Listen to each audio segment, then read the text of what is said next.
Hello and welcome. I'm Master Lama Rasaji, and this is our Wednesday edition of Rasaji Speaks. Don't forget to visit Sister Lynette and Sister Dawn today at 1 o'clock Eastern Time at 7:30 p.m. Eastern Time for the gathering. They have some exciting things to share with you as you do with them. Subject matter today is beyond busyness. Martha's wisdom in embracing quietude while doing selfless service for the divine. Let's see how Jesus made reference to Martha and Mary. In Luke chapters 10, 38 through 42, Martha and her sister Mary welcomed Jesus and his disciple to their home in Bethany, right? Now, this is not Mary, Mother of God. This is Mary and Martha, sisters of Lazarus, who lives in Bethany. This is their home.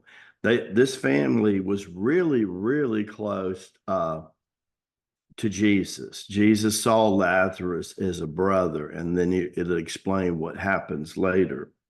So he welcomes to their house where Martha is preparing things and initially upset by the fact that Mary's not helping her. Jesus makes reference to them not to prostrate Martha, as so many people say, right? So the key of it was Jesus is making reference that there are two different paths that people will serve the divine. There's a devotional path in City Yoga service. We call that Bhakti Yoga, devotion. Today, you see Christian artists going around the country doing what they call worship ministry. That's their version. Mary, Martha's sister, would have been all about that. But then what was really going on with Martha? Did Jesus not, feel the same? He actually makes reference to her several times. When Jesus did that, he was really making a point when he would chant somebody's name, two or three times, Martha, Martha, Martha. Her pathway to the divine was karma yoga, selfless service.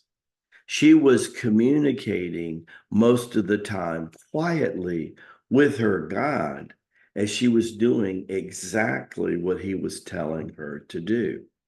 So, bhakti yoga, karma yoga, you mix them together and you'll have kriya yoga. And that's more what we're teaching here.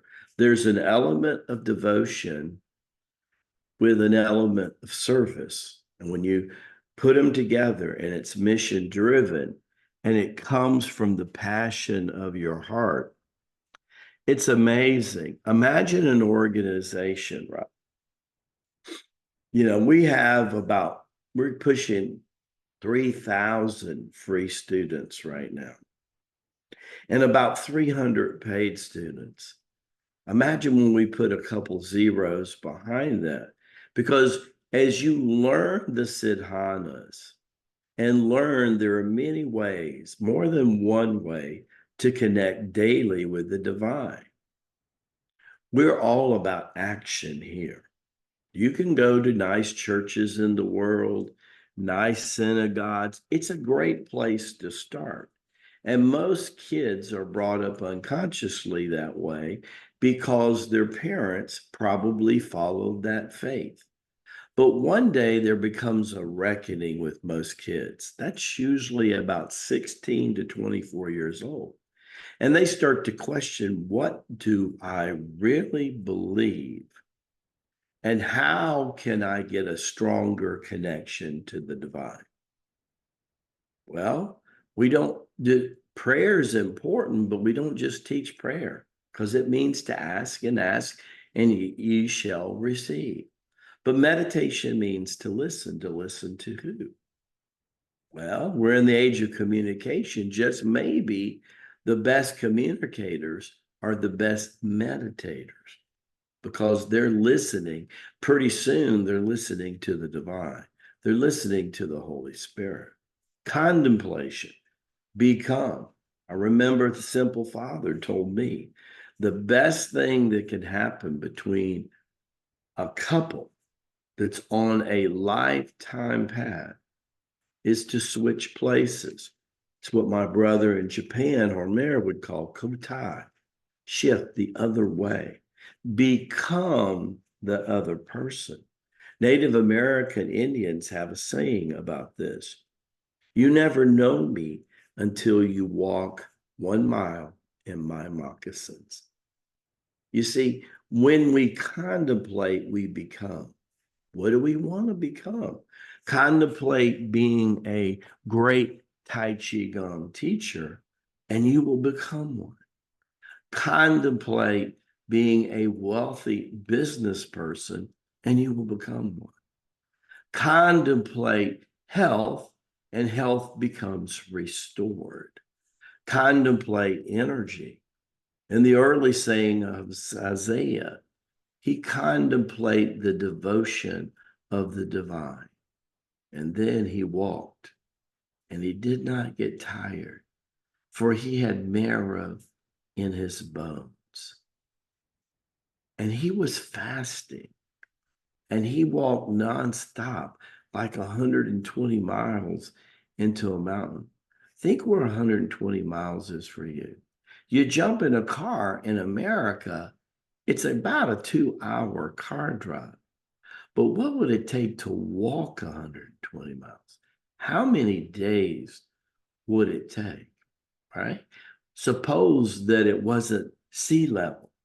Suppose it was up in the Colorado mountains where Master David lives, or in the Tennessee mountains where we're going to build the lamasery and the ranch. Or maybe it was up in the mountains in Costa Rica where our retreat will be. 120 miles fasting because the connection, there's a good chance he was probably partaking of asawa di kanwali. Maybe he was partaking directly from the nectar of Abba. And maybe that incentive and that devotion gave him the selfless service that Martha figured out. It's interesting. I see Martha doing that again in this incarnation. And that's why Lamaji loves having her around, because she has a heart of selfless service. And that's why she's very important to Lamaji. And she should be important to you. And you should always yield to the level of selfless service that this individual gives, because she's on her path. Baraka Bashai, may the blessings be to you and to your glorious family. Can't wait to see you at the gathering. You never know. Sometimes Lama G drops in. Maybe I'll say hi. God bless. See you really soon.